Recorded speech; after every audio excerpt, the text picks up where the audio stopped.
Good evening or good morning for friends who are joining us from Asia.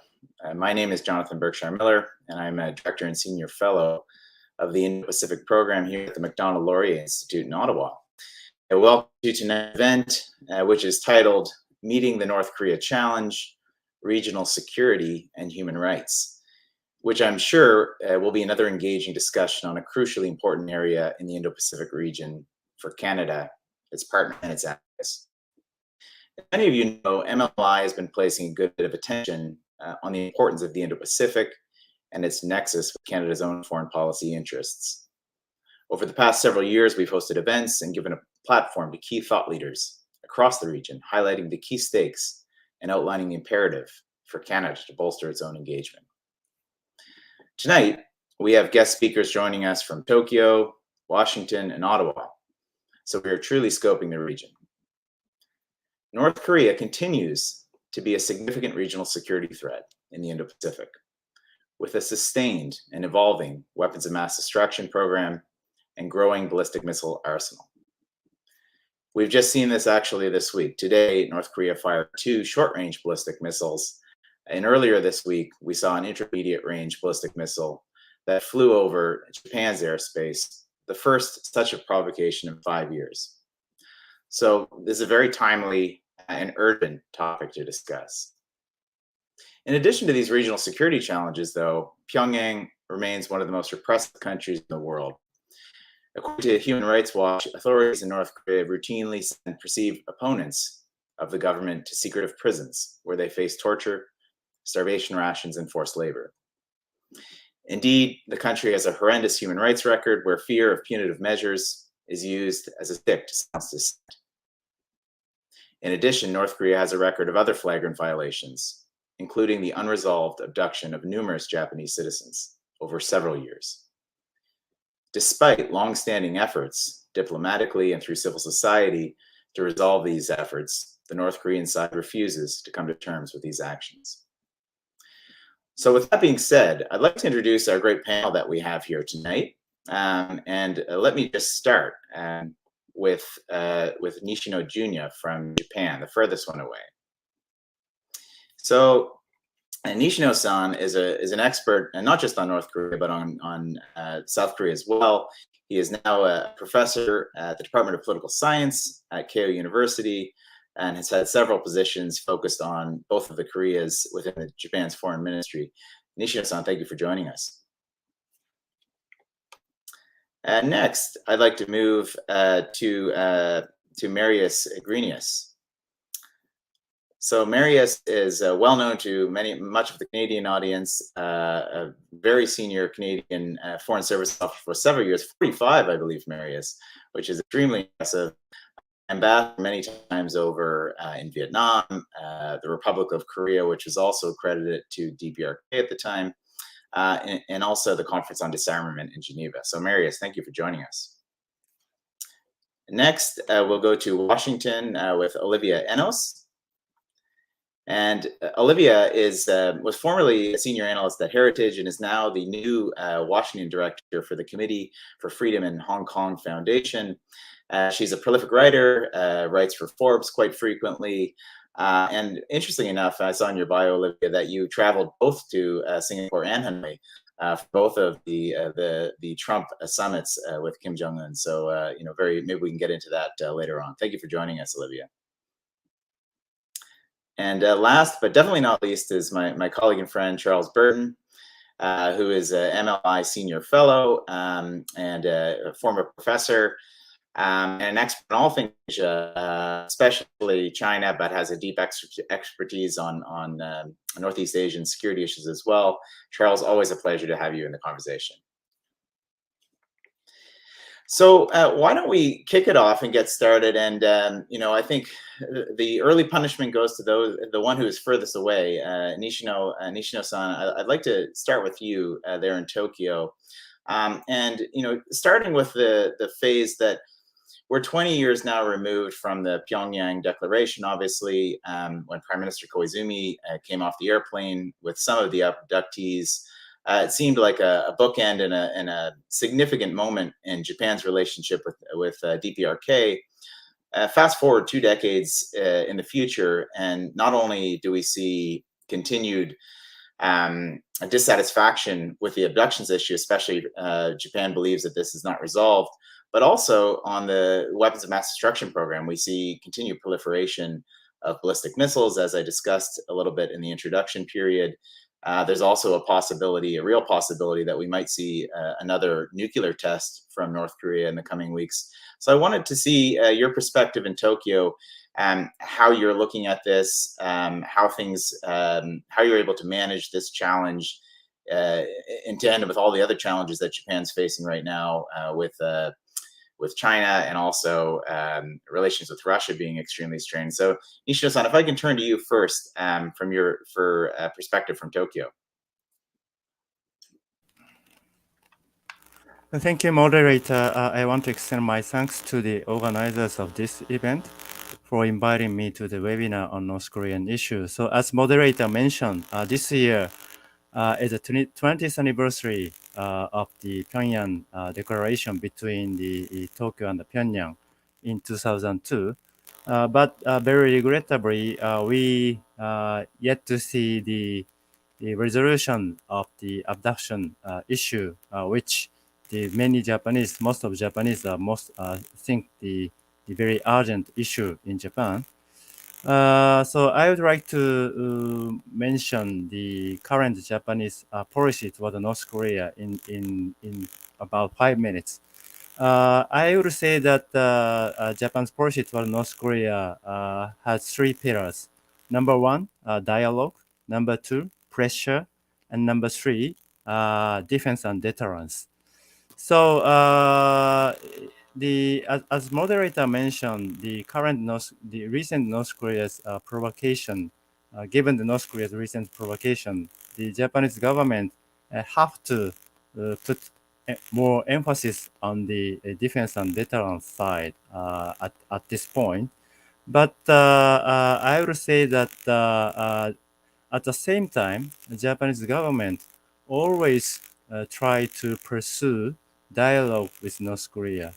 In this week, Prime Minister Kishida made a speech in National Assembly, and he again mentioned that he wants to have a dialogue with North Korean leader Kim Jong-un without any precondition. So the important thing I want to emphasize is that many think that the Japanese government always put strong pressure. It's true, but at the same time, the Japanese government, Japanese leaders always wants to have a sincere dialogue with North Korean side. So we've seen the missile and the provocative attitude of North Korea recent days, but in 2018, when we saw very dramatic move on the Korean Peninsula, we strongly hoped that Kim Jong Un made a strategic decision to be a responsible member of the international community by abandoning the nuclear and the ballistic missile capabilities, and also by solving the human rights issue in North Korea, especially from the Japanese perspective. We really want North Korea to solve the abduction issue. But very regrettably, Kim Jong-un recently has shown the quite opposite position, that North Korea never abandoned nuclear and missile capabilities. So given these conditions, now Japanese government again strongly put its emphasis on defense and the deterrence side. And now in Japan, Japanese government is in the process of the revision of our national security strategy.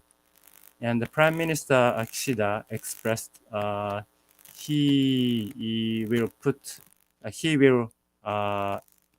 he will emphasize the defense policy, deterrence policy, by introducing a so-called the strike capability. But I will say that this strike capability have to be introduced by the framework of the U.S.-Japan alliance. And from this perspective, fortunately, now we Japanese and Japan and United States are very closely coordinated in addressing North Korean issue. And at the same time, we Japan and the United States and also recently the South Korean government, Yoon Song-yeol government, is very closely coordinating in addressing North Korean issue.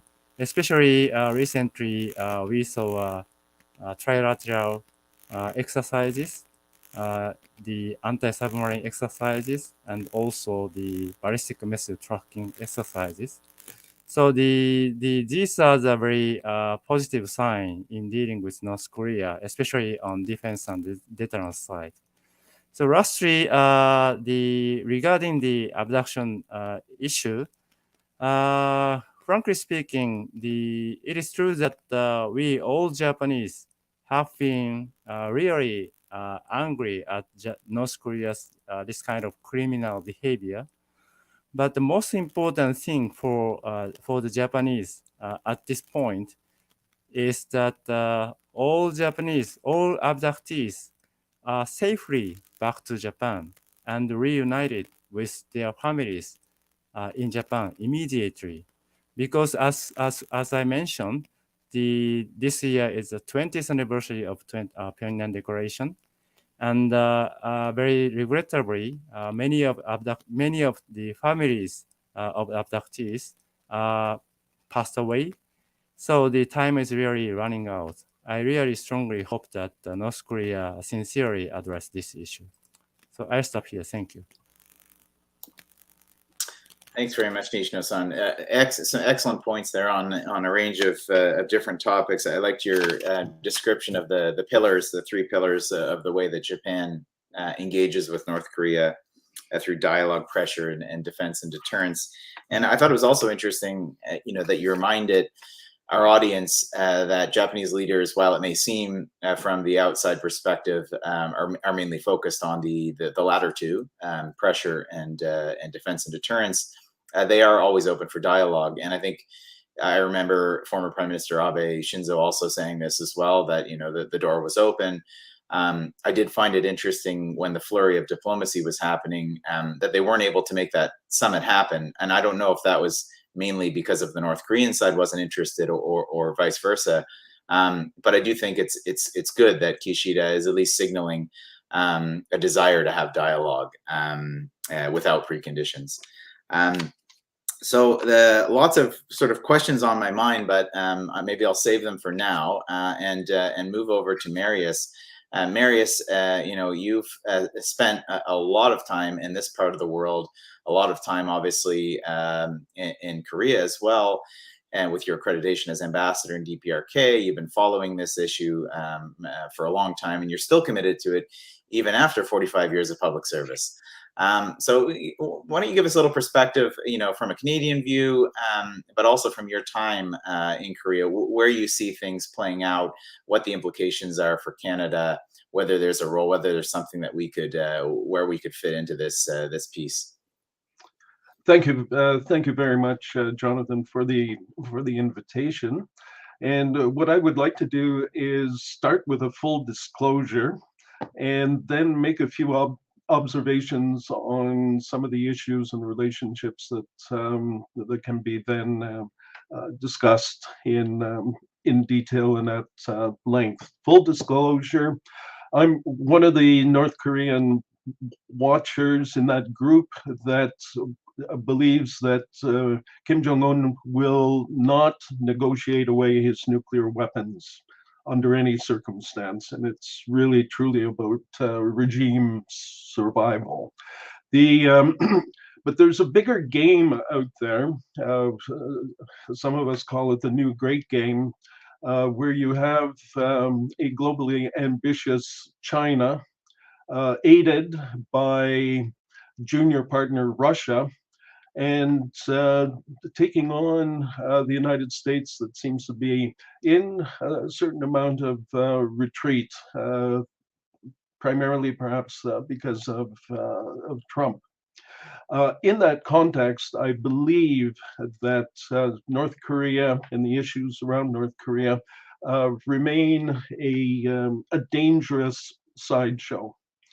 A few observations, not in any particular order. United States and North Korea, we've seen United States go from strategic patience to fire and fury to love letters, and now under Biden, the word is a calibrated, practical approach that is open to and will explore diplomacy with North Korea. The interesting thing to me is the mantra has changed. Now Biden says to eventually achieve a complete denuclearization of the Korean Peninsula. What has been left out very recently is the mantra used to include verifiable and irreversible denuclearization. It's gone. And to me, that seems that the cupboard is rather bare because of other initiatives, the United States preoccupation, a lot of preoccupation, including by Canada with Ukraine and other developments. But it is telling that the U.S. Special Representative to the DPRK, Ambassador Sung Kim, is only a part-timer. His daytime job happens to be as ambassador in Indonesia. A little bit about South Korea. Certainly, previous President Moon Jae-in went out of his way to engage and to accommodate Kim Jong-un. And certainly 2018 and 2019 were the heydays, the great years of summitry and declarations, Panmunjom, Pyongyang, and of course the summit with President Trump in Singapore. But it seems that everything went downhill from 2020, but that did not stop Moon Jae-in from trying, despite hints like the blowing up of the North-South liaison office in Kaesong, to keep trying. And of course, he had a unification minister who was coming up with an idea and initiative every 10 minutes. Now with President Yoon, I think we have a return to a much more conservative relationship, and one that is anchored with the United States. But I am really happy to see the trilateral relationship in the initiatives and meetings with Japan, South Korea, and the United States. But of course, the question is next steps. North Korean human rights. I spent a few years in Geneva as Canada's representative to the Human Rights Council. But the 2014 Human Rights Council Commission of Inquiry on North Korea, I think, is the gold standard when the report after a year said that North Korea's leadership is responsible for, quote, widespread, systematic, and gross violations of human rights. What is interesting is that Commission of Inquiry was established in 2013, and that happened to be the year when China and Russia, those great defenders of human rights, had to take a year's mandatory absence from membership in North Korea. And I think that helped get things working and the report published. North Korea itself, Kim, of course, thinks there's nothing like having a nuclear sacred sword to prevent hostile acts and, of course, to guarantee regime survival. The People's Assembly just declared North Korea a nuclear weapons state, and there's a lot of implications there. But we've now had a North Korea demonstrating its nuclear capacity with 6 tests and maybe a 7th after the Chinese Party Congress. We also have seen, as already mentioned, a lot of missile tests. And every test, of course, you learn something and make things better technically. But North Korea has other challenges, and one is, of course, its self-isolation from COVID. It's already the hermit kingdom, but COVID has really shut things off, including trying to get information about what's really happening in the country, and of course there are food shortages.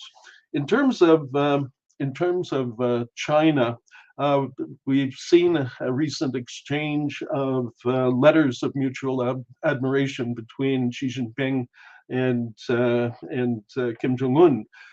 Bottom line, I really believe that North Korea is a vassal state of China. And we've seen Kim Jong-un go 4 pilgrimages to China. Xi Jinping came once to Pyongyang, no big deal, but it's really that China controls the game. My question, of course, would be that will China now accept North Korea as a real nuclear state? And I'm not so sure. Final points, just quickly, Canada and North Korea. We, of course, Canada developed diplomatic relations with North Korea in support of Kim Dae-jung with his of South Korea, his initiative, Sunshine Policy, and all of that. But in Canada's case, the subsequent government under Harper decided to have a policy of controlled engagement. And what I'm seeing right now is that foreign policy drift in Canada that continues. That means it's kind of same old, and we can happy to talk more about the Canadian policy. Thank you. Thanks very much, Marius. A lot to chew on there. And yes, foreign policy drift is an issue, and perhaps that would take us several more hours to get through, but an important one nonetheless. A lot of very important points. I think they segue nicely into Olivia and Charles, your discussion on the Biden administration, for example, and also this idea that North Korea, as you framed it as a vassal state of China. That's something I'd actually like to come back to in the moderated discussion. One point I'd like to make that you mentioned, and I would agree with you, that the nuclear weapons program is fundamentally about regime stability. And I don't see it as a good that they wish to barter away at a market. I mean, I think this is something they see as existential. I do think one element that needs to be put into consideration is proliferation as well, though, because yes, it is there for regime stability, but North Korea is ultimately very mercantilist, especially with all the sanctions placed on them. We've seen it before in Syria, obviously, with their attempt to build a nuclear reactor and program in Ozark before the Israelis took it out. And I would not put it past them, whether it's nuclear or whether it's their missile components, research, R&D, personnel. I definitely don't put it past them to proliferate those sort of materials and expertise. So that's something I think we also have to factor in the nuclear dynamic, is not just proliferation vertically, meaning their program, but proliferation horizontally out to others who might be wishing that sort of expertise. On that note, Olivia, as I mentioned in your bio, obviously you were there for both Singapore and Hanoi. Singapore perhaps slightly more successful than Hanoi, but I guess the bar is not so high. Just interested in your perspectives. As Marius touched on, the Biden administration, the U.S. is obviously dealing with a lot of different global challenges now, with Russia's illegal war in Ukraine, long-term strategic focus, obviously, on China and the Indo-Pacific. I guess one of my questions, and I'm interested in your thoughts on, is there space right now in Washington to be seriously thinking about North Korea, or is it this slide back into strategic patience? And the second thing would be interesting for you to to discuss, because you focus so much on human rights in Asia, is that sort of component on North Korea. How much of a factor is that on the way that this administration is looking at the North Korea file, or is this purely the deterrence, WMD and missile sort of discussion? So Olivia, the floor is yours, virtual floor. Well, thank you so much, Jonathan, for having me, and happy to touch on all of those questions that you had. I'm going to lead with some comments on the human rights situation in North Korea and try and fit it into this broader discussion that we're having, and then happy to touch on the Biden administration and their policy as it stands. So I think it's no secret that the Kim regime is one of the most oppressive regimes in the world. Marius mentioned the UN Commission of Inquiry report released in 2014 that estimates that there are over 120,000 men, women, and children held in political prison camps inside of North Korea. And we know that the human rights abuses don't stop at the political prison camps. We see this in the context of forced labor happening both inside those camps, but also outside of North Korea. And we see severe restrictions on the basic freedoms that you and I take for granted: speech, association, religious freedom, you name it, North Korea restricts it. And I'm so delighted to be presenting on a panel that rightly recognizes that to make progress on North Korea, we can't just focus on the security issues. The human rights issues are certainly a part of that discussion as well. And I think this framing rightly recognizes that the regime sees its weapons programs and human rights as two sides of the same coin.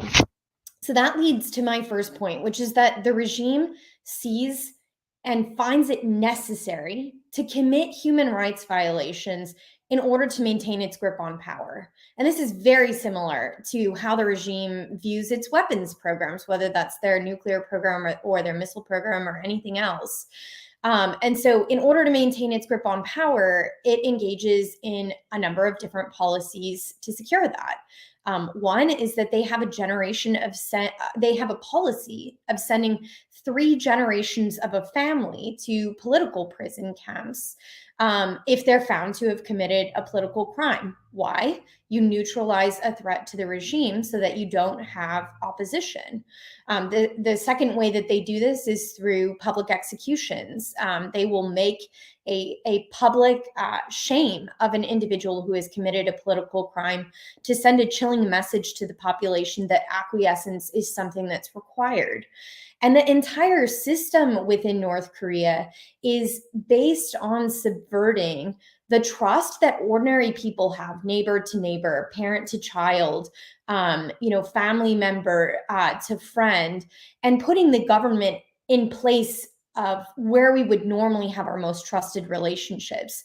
And they do this by creating a system where individuals are expected to snitch on people, and that snitching system can result in very severe consequences like the ones I outlined above: getting sent to a political prison camp, public execution, and other forms of essentially exile. And I think Jung Pak, who is the current Deputy Assistant Secretary for the East Asia Pacific Bureau at State Department, rightly outlines this, and I would commend her book to you, Becoming Kim Jong-un, when she says that really North Korea views the human rights violations and its weapons programs as critical to maintaining its grip on power. I think that to really drive this point home, though, we need to understand that the regime, and this is my second point, really uses human rights violations in order to fund and to fuel many of its weapons programs. So they're actually reinforcing one another in many ways. They're not separate issues, although I think oftentimes the US government in particular has treated them separately. Some examples I would give of this: North Korean forced laborers generate in some years, estimates have suggested, as much as $1 million annually. Now, we don't know exactly where those profits go, but we do know that a very substantial portion of them do make their way back to the regime. And we know that obviously the regime uses many of its profits for the purposes of funding its weapons programs. Furthermore, forced labor in the political prison camps or outside of the political prison camps is free labor for the regime. And so yet again, the regime is benefiting from the exploitation of its people. Beyond this, the regime spends, some estimate, hundreds of millions of dollars annually on luxury goods and the development of luxury facilities. It also spends billions of dollars annually on its weapons programs. All of these are diversions from the North Korean people, and these expenditures happen at the same time that the regime requests aid and assistance from the international community when it's clear that they have the funding to be able to provide for their own people, but choose to use it for other purposes. And then finally, some reports suggest that some of the most vulnerable populations inside North Korea, this is like the disabled, these are orphaned Kochebi children, or people inside the political prison camps may even face testing of chemical and biological weapons on them. And so we see again this reinforcement between the human rights situation and also that of the nuclear program. My third and final point that I want to make before I turn very briefly to some policy steps that we should be considering right now is that the pandemic has likely exacerbated human rights conditions in North Korea. And I think Marius rightfully recognized that we lack a significant access to information due to the Kim regime's own severe border closure that has made it almost impossible to get information out. And it's not just because of the border closure, it's because all of the aid groups that were there, including the Committee for the Red Cross, the UN, et cetera, left in, I think it was March of last year. And so those sources that we would normally have to report on humanitarian conditions in the country have left. And so getting reliable sources of information is very difficult. But one thing that we do know is that ordinary North Koreans relied pre-pandemic on the informal economy for their lifeline, for their livelihoods. Many of them relying on informal trade that happened at the border between North Korea and China for things like food, for information, for access to technology. And it's very, very likely that those markets are not functioning at the levels that they were before. Those were critical for North Korean people. And so I think we can have almost no doubt that there have been severe food shortages and access to critical items that are so important for just normal day-to-day functioning. And I kind of fear the information that we'll find as we see a further sort of loosening of restrictions on the border. So my final point that I want to turn to is more one of recommendations and kind of what the international community should be considering, what the Biden administration should be considering. And I would characterize the Biden administration's policy, not just on North Korean human rights, but on North Korea generally, as somewhat sleepy.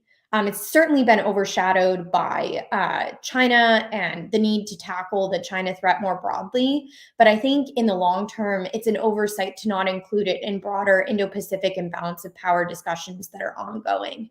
But we haven't seen many updates. Really, the North Korea strategy was kind of shocking in how little detail there was.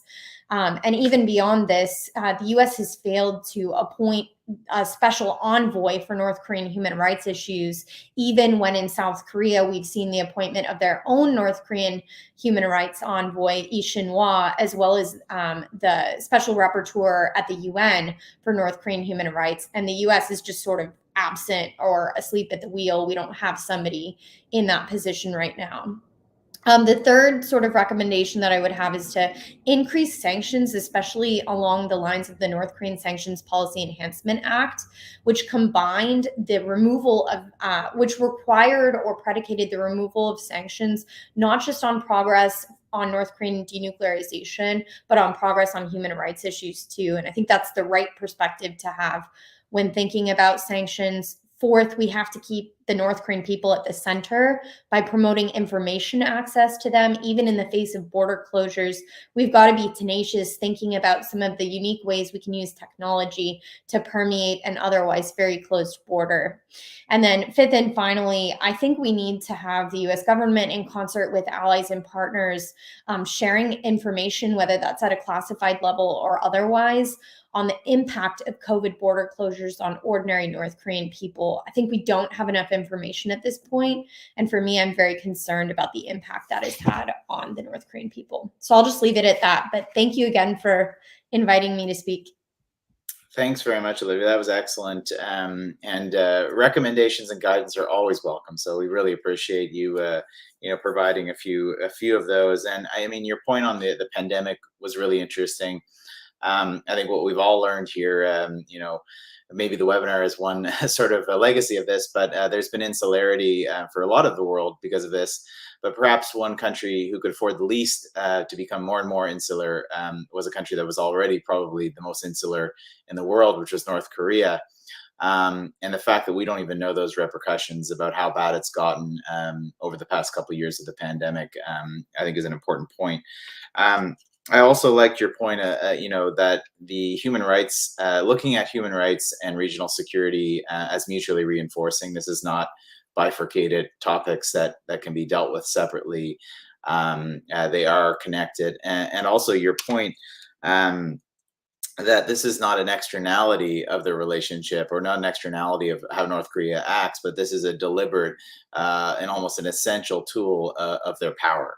I think is a very important one. This is not just something that sort of falls off because it's an authoritarian state, but this is a very much a deliberate and consistently used tactic to instill fear, both internationally and within its own community. So thanks very much, Olivia. Great thoughts. And Charles, the gauntlet has been now thrown down, with all of this great insights, and I know that you will not disappoint. And I'd love to hear your expertise, especially on China, the China DPRK relationship. I think that's been alluded to by all three of the speakers, and what that means for Canada as well. So Charles, the virtual floor is yours. Thank you very much. Well, it is a complicated relationship between the DPRK and the PRC, but there is a very solid alliance based on the intense, shared, intertwined political history of those two regimes together. And this has bred what I might call a political intimacy between the Chinese and the North Korean regimes. If you look at the history, the founder of the Democratic People's Republic of Korea, Kim Il-sung, grew up in Northeast China. He was educated at the UN Middle School in Jilin, in the Chinese language, of course. He joined the Chinese Communist Party in 1931. And when he arrived in Wonsan in September 1945, his Korean was weak because his education had been in the Chinese language. He was a Chinese speaker. I think that Kim's formation in China and in the Chinese Communist Party, and that his political mentors were Chinese, not Korean, is an important factor for the regime remaining, from the Chinese perspective at least, as they put it, as close as lips and teeth. To the extent the Koreans have taken on this perspective in their relations with China is not so clear, but the Koreans, I think, play this very well with the Chinese. And like brothers in a Confucian family, the DPRK is the wayward younger brother, always tolerated and forgiven, but can never be rejected. And the pattern is, as I think Marius was alluding to, the DPRK supreme leader travels back and forth to China to pay respect to the elder brother party leadership.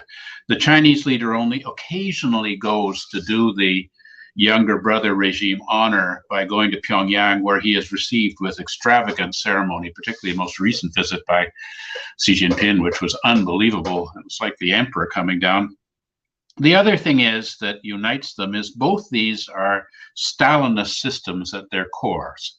And this gives China incentive to ensure that the DPRK maintains its existing system, because if North Korea became democratic, this would send out a dangerous demonstration effect to China, which would be really the last of these Stalinist regimes. And so on the one hand, because they have the same system, they understand each other very well. And, China, just as a aside, still reveres the historical role of Joseph Stalin, along with Marx, Engels, Lenin, and Sun Yat-sen. When I was a student in China in the Cultural Revolution, I could send Stalin stamps back to Canada with my letters home. But there are differences between China and Korea, as one would expect, between brothers. One issue which always offends the Chinese is the DPRK's reluctance to acknowledge the 3 million Chinese military volunteers who served in the to save the Kim Il-sung Workers' Party regime in the war. 180,000 of those perished in the effort, including Chairman Mao's only son, Mao Anying. They do, they do have locked rooms in war museums which contain the Chinese content, but Korea doesn't want to talk about how China was important to the survival of their regime. And there have been, they're not fundamental differences, but they're differences. In 1980, Deng Xiaoping spoke against the Kim personality cult and opposed the Kim dynastic succession, the transfer of power from Kim Il-sung to Kim Jong-il. And for a long time, China was urging Kim Il-sung and Kim Jong-il to follow China's post-Mao policies of reform and opening. They were forever taking them to look at stock markets and stuff. But of course, opening to the outside world would hasten North Korea's absorption by the Seoul regime and consequent demise of North Korea's Stalinist elite. So while Kim's kept, saying this looks wonderful and we certainly should be getting this in North Korea, and they have done some gestures towards reform of the economic system, it's never happened. They promise to learn from Big Brother China, but they don't do it. And I don't think China is pushing this much with Kim Jong-un. But naturally, China rightly frets about the capriciousness of the North Koreans. I mean, when they attempted to assassinate Kung Du-hwan in Rangoon in 1983, resulting in, death of, it's 46 people or something. China thought this was a step too far, but they don't seem to have the ability to push North Korea to do what China wants. And of course, who wouldn't worry about the DPRK nuclear program? Although in my engagement with the Chinese on this, they don't seem to be concerned, at least not to me, about the DPRK turning those missiles around and firing them into China if they, it's what you call Michael Ignatieff, the narcissism of minor differences. If North Korea felt betrayed by China, they'd take that maybe more seriously than, their loathing of the Japanese and the Americans. There was movement under Hu Jintao to try and move from this close as lips and teeth relationship to what the Chinese characterized as normal state relations. This didn't get very far, but in August 2012, there is speculation, I think it's probably true, that Kim Jong-un's China-friendly uncle, Jang Song-tak, had told Hu Jintao of a plot to replace Kim Jong-un with Kim Jong-nam, the playboy eldest son who prefers gambling in Macau to engaging in politics. And so the idea was that they would establish a regime that would be, even more what Marius was saying, a vassal state. In other words, it would become essentially a province of China. It would be wonderful economic development opportunity. But Hu Jintao did not tell Kim Jong-un that Jang Song-tak had come asking for Chinese assistance in this coup attempt. And then apparently Zhou Yongkang, the conspiratorial member of the Standing Committee of the Chinese Politburo, secretly informed Kim Jong-un about Hu Jintao's betrayal and not informing him when he became aware of this plot by the uncle to overthrow the third generation successor. The upshot was Jang Song-tak was executed for treason in December 2013. Zhou Yongkang was arrested the next year, never to be seen again. And Kim Jong-nam, as we know, was murdered in Malaysia in February 2017. But after that, for a period, Kim Jong-un did not make those ritual visits to Hu Jintao and the leadership in Beijing. And there was concern, I think, in China that that Kim was moving away from China in some sort of way. But the overarching bonds of political intimacy between them remain strong, even when there are these kind of transitory disagreements. China understands the DPRK in its disastrous economic policies and repression of its citizenry through ruthless implementation of ideological orthodoxy and the demands of submission to the deification of the Kim family. I mean, you know, after all, China was through the Great Leap Forward industrialization campaign of 58 to 62, where disastrous economic policies led to a famine resulting in premature death of something approaching 40 million souls, you know, and then China had the Great Proletarian Cultural Revolution, 66 to 76, an extreme ideological repression and mass incarceration, and almost completely closed to the outside world, with the deification of Mao Zedong. You know, when I was in China at that time, his picture was on all the classroom walls and even in our dormitory rooms. He was said, Mao Zedong was said to have penetrating insight into everything, which of course the Kims all have penetrating insight into everything. They can tell chicken farmers how to improve their yield based on a 5-minute visit to the farm. So, you know, I understand. I feel I have some understanding of North Korea from my experience in China at that time, but I think it also means that China understands North Korea and North Korea understands China, and China does not have expectations for North Korea that we would expect, which is, you know, becoming a responsible stakeholder in the rules-based international order or respecting the norms of human rights. But under Xi Jinping, China seems to be heading towards North Koreaization, you might say, a surveillance police state based on worship of a charismatic strongman leader for life and renewed constraints on the economic sector to enforce state control. But we'll know more about this after the 20th Chinese Communist Party Congress coming up next week.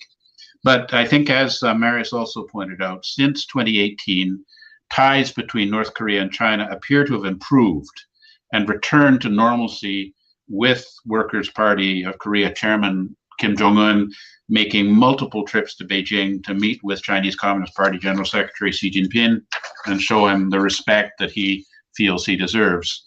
And Xi Jinping visited Pyongyang in June 2019. So, you know, they're back to a very intense collaboration and back and forth. And this, I think this closeness is enhanced by their need to respond to the deepening alliance of the United States, Japan, and South Korea in the Indo-Pacific. And so this is leading to a commensurate intensification of the China, Russia, North Korea complex. The China, Russia, North Korea complex is ever strengthened by China's remarkable cumulative rise to power, which very much increasingly threatens the integrity of the rules-based global order that has been such a boon to Canada's economic and security interests. And so I think this is an important discussion today, and we stand by idly while this happens, to the peril of the fate of all of our nations. So I'll leave it there. Yeah, thanks very much, Charles. And as you said, on the eve, or we hope is the eve of our country developing a strategy for this region, I think the actions of the past week from North Korea, you know, doubly refocus us, or should doubly refocus us, that the security dynamics in this region are real. It's not a region where we can just go to and sign trade agreements and think that's going to be sufficient.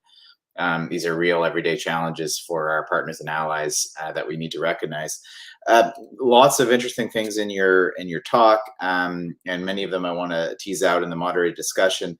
But since we're on the topic of China, and I do want to get to some other issues on human rights and other topics, but I did want to stick with that first, and just go back to you quickly, Charles, and then others if they wish to on this. I liked your point, you know, basically saying that the Chinese aren't worried about DPRK's nuclear program. In many ways, they probably benefit from it, despite the fact that it's an annoyance to them as well at times.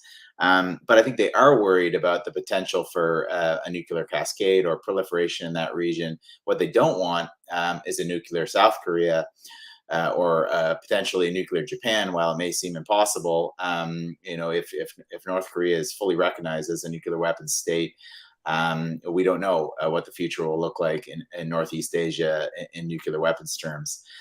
So I think that is the future that China does not want. So while they may not be threatened directly by North Korea's nuclear weapons program, they are threatened by the consequences which they've partially helped to enable. And the second interesting point, is the border itself. And North Korea, of course, relies on China. Marius referenced it as a vassal state, but they rely on China not only for supply of energy, goods, and food. Also, if you look at some of the pictures of their advanced missile technology, it may not have the Chinese flag on it, but I think it's quite clear where these tells and other equipment, where some of these materials are coming from. The last point, I think, is on surveillance too. I don't know if anyone here on the panel has been looking at this as well. We know that the Chinese have been aggressively exporting a lot of their surveillance technology to their partner and a lot of authoritarian regimes in Africa and Central Asia. I assume that we have this similar sort of transfer with North Korea, but if anybody has comments on that, I'd welcome that. But my question, actually, after all those comments, is about contingencies, and this may seem a bit of a wild card or a curveball, but Taiwan obviously has been in the news a lot, and when we talk about a potential contingency over Taiwan, one of the things that I remind folks on is that we can't necessarily isolate it as say, okay, well, something happens over Taiwan and North Korea, that's a completely different issue. South China Sea is a completely different issue. Senkaku with Japan is a different issue. I feel like they all have different levels of interconnection. And in a potential contingency where U.S. forces in Korea, for example, are some of their attention or much of their attention is drawn towards Taiwan, what do you, and this is generally to the panel at large, what do you think the reaction of North Korea will be if it really truly is a vassal state of China, as Marius mentioned? Is there any quid pro quo? I'm not saying that Kim Jong-un would march on Seoul immediately as soon as the Taiwan contingency happened, but are we prepared for this? Is this something that we're thinking about? Should we be thinking about it?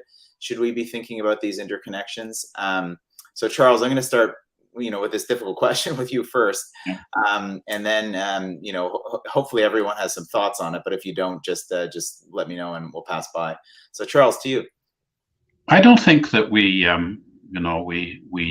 we're thinking about it. I think there's a sort of a bias that everything's going to be fine, and I don't think that there's enough plotting of scenarios under these kind of like almost unthinkable contingencies that you're talking about. China wants to sustain the North Korean regime, but they clearly don't do everything that China wants. And China has tried some limited sanctions under the UN regime that, haven't gone all that well. I think that to Olivia's point, it's very clear that the Korean economy is suffering because of the impact of COVID in China. I've made a little illegal trip to North Korea myself. Just off the border, because it's so easy to get between North Korea and China. The border is very porous, but right now we see from statistics about the number of North Koreans who are able to get to South Korea through the Chinese Mongolia or whatever route, that those have gone way down. The Chinese are sending them back. They're really limiting the cross in the border. And so the normal economic activity where North Koreans go up to China to obtain things that, to food and such like, to supplement the disastrous circumstance in North Korea have, I think, largely stopped.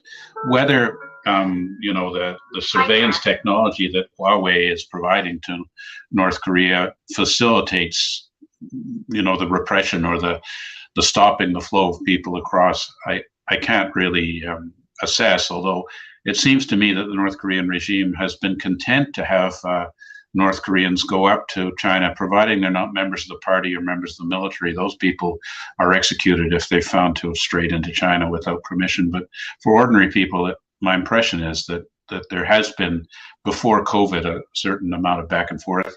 And aside from which, the Chinese economy has been badly impacted by COVID and other factors. And that means that they've been less able to provide the aid to North Korea that North Korea expects from China, and and everything, luxury goods and food supplements. So the situation is bad, but we never know. I mean, you know so little about North Korea, and they're so unforthcoming. I was involved when I was a diplomat in Beijing in preparing for Canada's diplomatic recognition of North Korea, and I would engage the North Korean ambassador, as best I could at every event, a great hall of people, parties, and so on. And our discussions centered on how spring in Pyongyang seems to happen at about the same time as Ottawa, and it's very nice. You really can't seem to get any genuine sort of rapport or unofficial scuttlebutt or anything from them, or at least I've never been able to establish any unofficial channels to try and gain intelligence on the nature of that regime. And so I think it's like everything, we really don't know, but I think our suspicion is that it's bad and getting worse. And certainly the prevalence of COVID there has been bad. North Korea is only recently, I think it was like the last country before Eritrea to accept foreign vaccines in that country. And of course, the Russian, the Chinese vaccines are not very effective. So it's bad. And of course, you do worry if the regime is feeling pinched, if they'll do the classic thing, which is engage in some outrageous international incident to try and rally support at home. Jonathan, I know that you were talking about a contingency plan, like in the context of Taiwan, but I just wanted to touch very briefly on what I would say is an oft overlooked aspect of contingency planning in the event of a collapse in North Korea or any form of instability in North Korea. And I just wanted to say, one of the least developed parts of contingency planning are the humanitarian elements. And this is things from how do we get political prisoners out in the event of instability or collapse?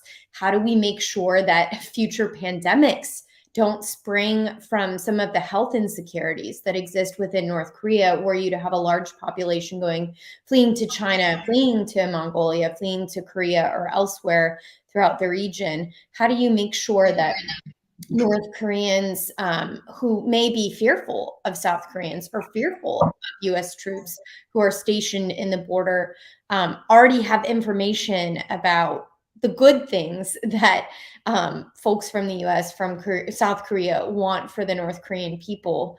There are so many aspects of this contingency planning. And I think Bruce Bechtel from RAND, if I'm remembering correctly, did a fabulous report on this a couple of years ago that I would commend to everyone. But I think this is something that we have to be thinking about in any form of instability and as we think about balance of power. And I think this is why also the Biden administration really should be putting more emphasis on its policy toward North Korea as even a component of broader efforts to address China, because a lot of the issues that are happening in North Korea are not fully disconnected from the challenges that we face with China. And I think your point about surveillance technology draws upon another area where there may be overlap in the challenges we face encountering, for example, genocide happening in Xinjiang, but also potential ways in which technology can expedite oppression in the North Korean context as well. Well, thanks very much, Olivia. Nishino-san, if I can move to you on this, because I guess, getting to the point, Olivia and Charles both had excellent comments here. I think the thing I'm trying to get at is that the focus obviously now in Washington and perhaps in Tokyo is on US-China strategic competition, obviously the different challenges that China poses in this region. And I guess the point I'm trying to make is that the marginalization of the bandwidth that we give North Korea as an international policy community, whether that makes sense because of the direct connections with the thing that we're most focused on. So whether this is a Taiwan contingency, I just sort of pulled that out of my hat. But are we missing something?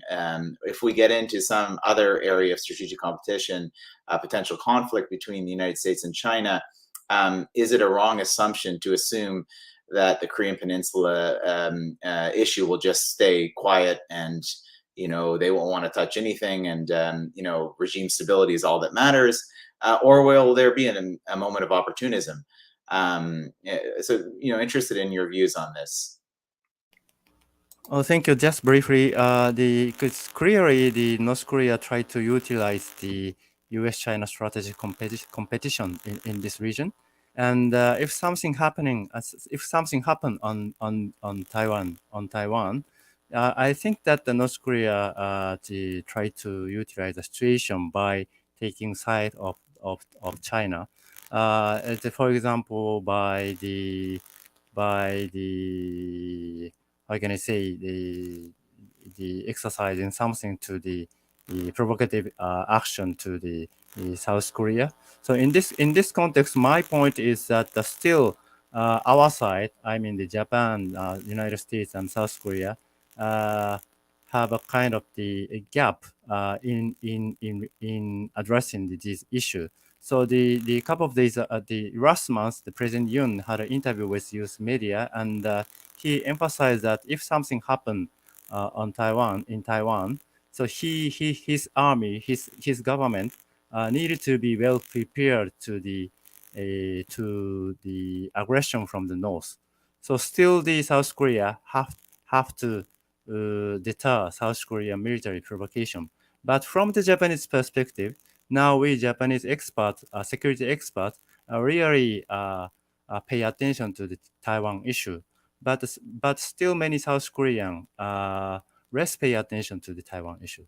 So we still have this kind of gap and needed to coordinate more in this issue. This is my point. Thank you. Excellent. Thanks, Ichizo-san. Marius, can I have your thoughts in a quick minute or two on this? Yeah, thank you very much. First of all, I certainly agree with the previous speakers. I have not seen very much thinking, contingency planning. I think where the Biden and Yoon and Kishida's sort of headspace is trying to figure out among the three how to work better, how to think forward, really trust each other, given some of the issues that have been there historically between South Korea and Japan, for starters, but with the failure of the United States really to encourage a better bilateral relationship between the two. So right now, I still think they are trying to figure out how to work among the three of them, and looking obviously to mostly to China, not forgetting about North Korea, but still trying to figure things out very, very carefully. And but I think that's a good thing. One thing to remember also, that on the South Korea United States issue militarily, security-wise, is the issue of operational control and passing it on to South Korea in time of crisis.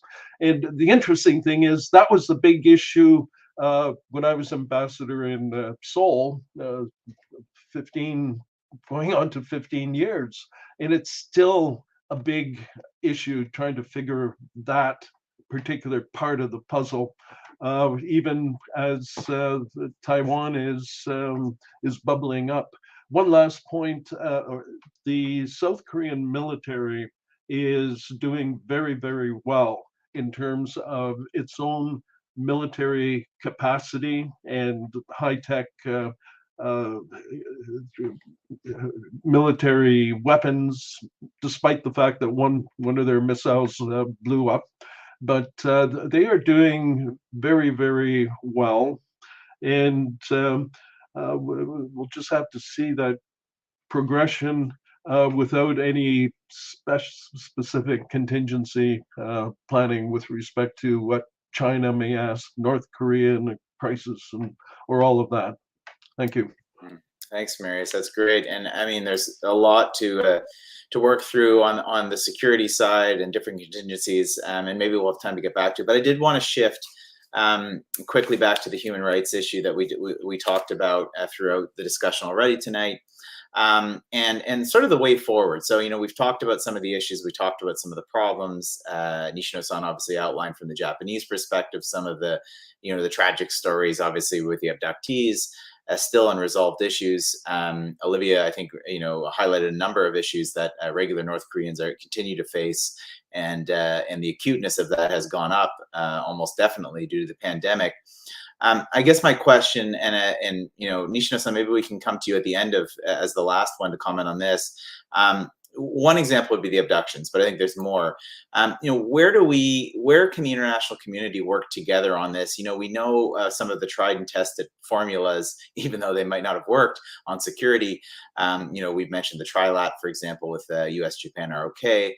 I wonder if the models could and should be different, you know, when it comes to human rights, you know, whether it actually makes sense, for example, for other countries like Canada, like those in Europe, to take more of an active role on some of these issues. And then I guess, you know, a corollary there, Nishino-san, when it comes to your turn, is specifically on this issue of the abductions. Do you feel like there's a role, you know, for other states outside of this, you know, the US-Japan alliance, for example, you know, European friends, Canada, et cetera, you know, should we be taking more of a role to be pressuring North Korea on human rights more generally, and also specifically on the issue of the abductions?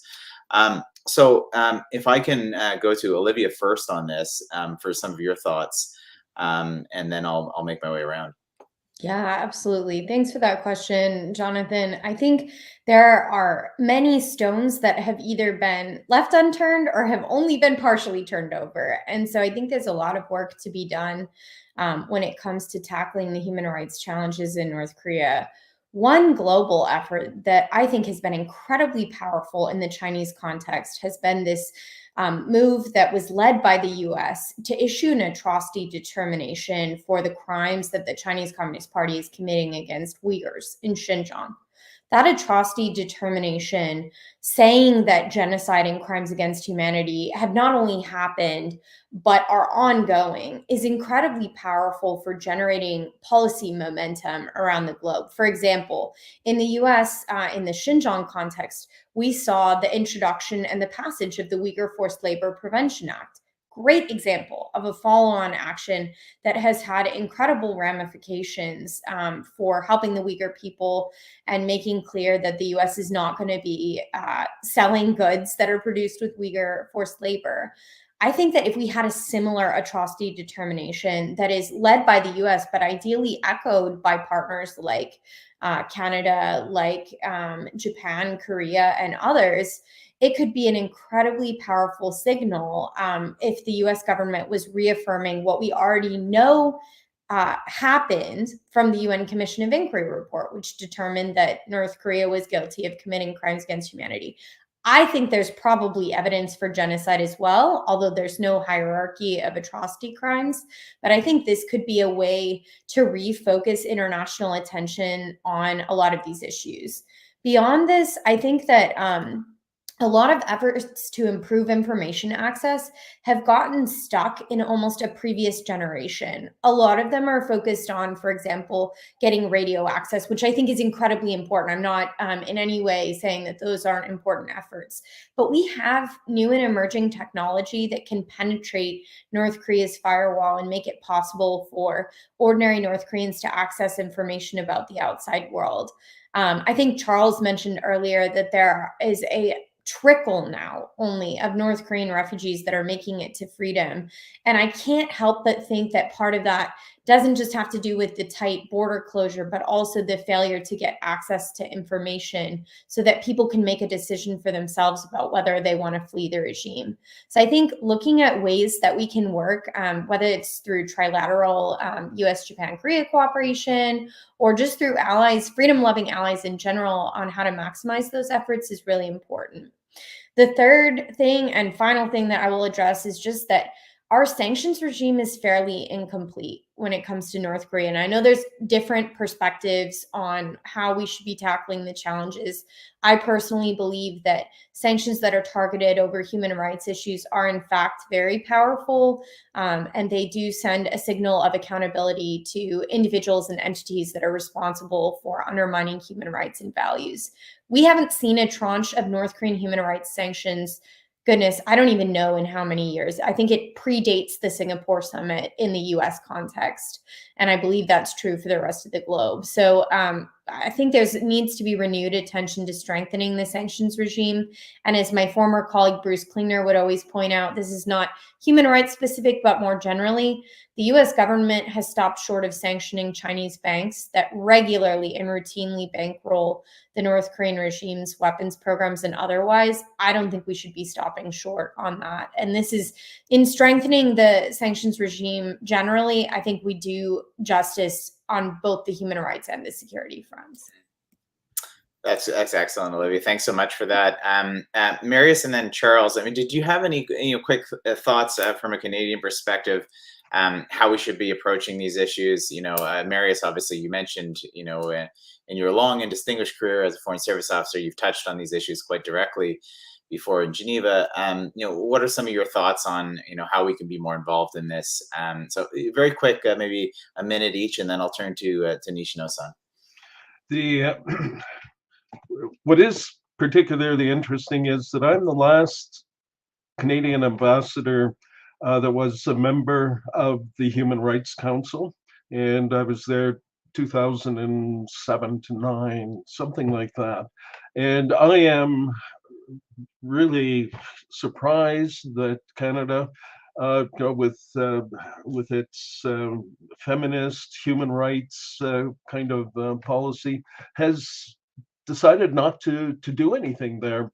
What I did see in the Human Rights Council was a Bush administration that didn't care, an Obama administration, starting with Samantha Power at that time, being really influential, active, and you could see the changes that were happening as they took on the Chinese and the Cubans, et cetera.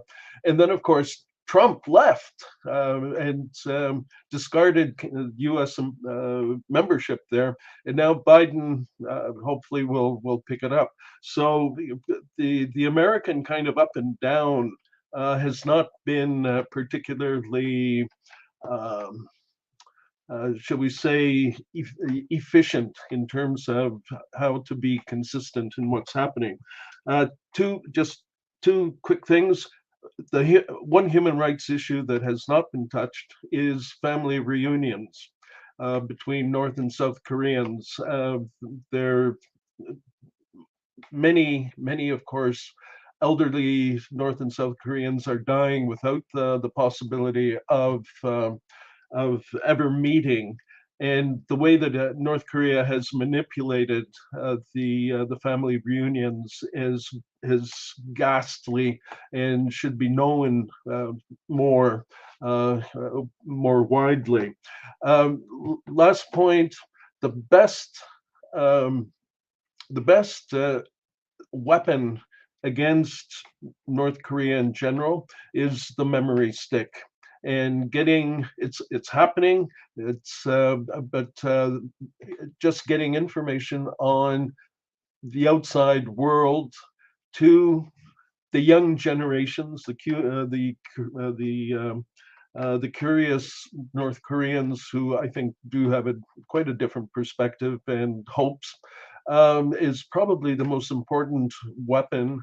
And the most dangerous weapon against the Kim regime in general. Thank you. Thanks a lot, Marius. Charles, did you have thoughts on this this topic? Yeah, I think a depressing factor for me is the length of time that the regime has been in power. When there was the reform and opening in China in '79 and afterwards, that was only 30 years since the regime was consolidated, and they'd only lived under extreme Stalinist norms for 25 of those years maybe. In other words, there were people who had memory of another kind of society and notions of freedom of expression and so on. But in North Korea, now that the regime's been there for 77 years, there's really nobody who has any memory of anything else but the Kim family dynasty. And, when the regime eventually does collapse, as I keep hoping will happen, it'll take a long time to get people to readjust to the reality of living in a free society, or consolidating the norms of identification of themselves as autonomous citizens. Certainly in China after the demalification, where I was actually living there at the time, it took people three years or something to get this, what they call the process of coming to know. And so, to get away from their love and devotion for Mao as a god, it didn't happen overnight when the changes came into effect in December '78 at the third plenary session of the 11th Central Committee. So, I do think that these issues of young people in Korea, or our ability to engage them with, a vision of other possibilities is problematic, because this kind of information is so hard to make Korean people understand, because they're so thoroughly indoctrinated by the norms of this very repressive and comprehensive regime. So, and in terms of the getting the Japanese that were stolen from beaches in Japan and smuggled into Korea and so on, I mean, if maybe the Chinese could push the Koreans for that, if we promised to give China something they really wanted. But, as we know, this has been something Japan has had as a national priority for a very long time. And the numbers of Japanese who are regrettably trapped in that hell is they're still there. If the ones that are at least still alive, we just don't know. Thanks, Charles. On that note, Nishina-san, and we've talked obviously a lot about the human rights issues in North Korea. Obviously, as you outlined in your presentation, Japan being one of the countries who suffered the most internationally from North Korea's human rights violations and crimes. I mean, Charles also outlined a few other historical crimes such as that in Myanmar and other assassinations and different crimes. But, on the issue specifically of the abductions, do you feel that there should be more attention to this internationally? Is there a role internationally? For example, on the WMD program, there's plenty of discussions. The U.S.-Japan ROK trilat is growing now under now that Yoon is in office, and there's a bit more of a like-minded nature between Japan and the Republic of Korea right now. But on these issues of human rights, and particularly on the abductions, is there a role that other states can play? Do you think it deserves more attention? I want to get your thoughts on this from Tokyo. Thank you. I totally agree with all speakers, and especially the Olivia's points is quite important from the Japanese perspective. As an international community as a whole, we continue to underscore the importance of the universal values such as freedom and human rights and the liberal international order, and especially on the human rights issue in North Korea. So already, as Olivia mentioned, new South Korean government appointed the new ambassador on this issue, Professor Lee Sin-hwa. And as we well know, the Japanese government continue to put emphasis on abduction issue as well as the human rights issue in North Korea. So in this context, I really hope that the Biden administration will soon appoint new special envoy on North Korean issue. So last year when Biden administration started, the Secretary Blinken expressed he will appoint new ambassador, but we yet to see the new special envoy from the U.S. side. In this context, we really appreciate Biden administration also take a step in accordance with the U.S. allies, South Korea and Japan. And actually, the international community vigorously addressed this issue when the COI report delivered in 2014. But past 5 years, we less paid attention to this human rights issue. So now the new South Korean conservative government started, and North Korea the behave very provocatively, and this in this context now, I think it's time to for us to reactivate our effort in dealing with the human rights in North Korea. And lastly, the sanction as to international sanction. So Olivia already mentioned. Actually, the implementation is incomplete. So I would say that we already have a very strong sanction, but many countries yet to have the capacity to complete the implementation of the sanction. So in this context, we may support the, how can I say, kind of capacity building in another country to more fully implement the sanction on North Korea. Thank you. Thanks very much, Nishino-san. Very thoughtful insights. So we've had a very robust discussion. Probably went a little bit over time on this, but I did want to get. We're in the sands of the hourglass, as they say, are running short. So we're very close to the end. But I did want to get to the audience for this lightning round. The audience always has good questions, always has tough questions. So I'm going to, the one final question I'm going to ask everyone, and I'm going to ask you to, do this very large and challenging question in about a minute or 90 seconds. The question is, is there a long-term strategy to coexist with North Korea? And I'm going to sort of add on, take the authority of the moderator to sort of add on a corollary to this question.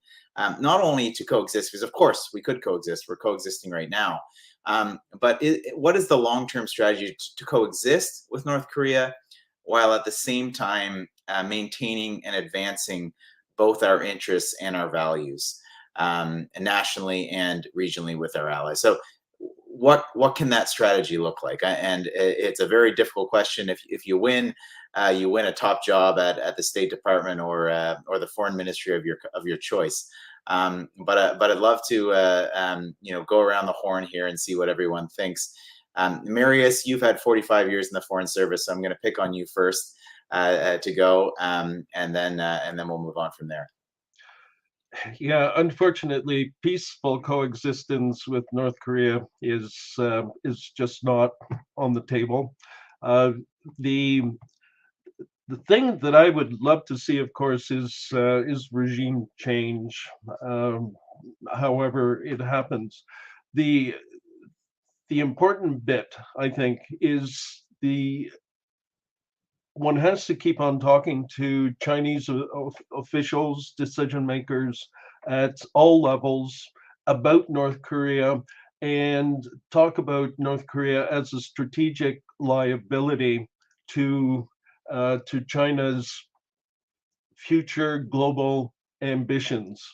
And once China, I believe, figures that out, then there's a chance in terms of strategic thought of a unified Korea that would be in the interests of everybody. There are issues to work out, but the long strategic idea is unification, peaceful unification, and then figuring out how China and all the other players in that region, plus the United States, plus everybody else, can work together for mutual and self-interest ultimately.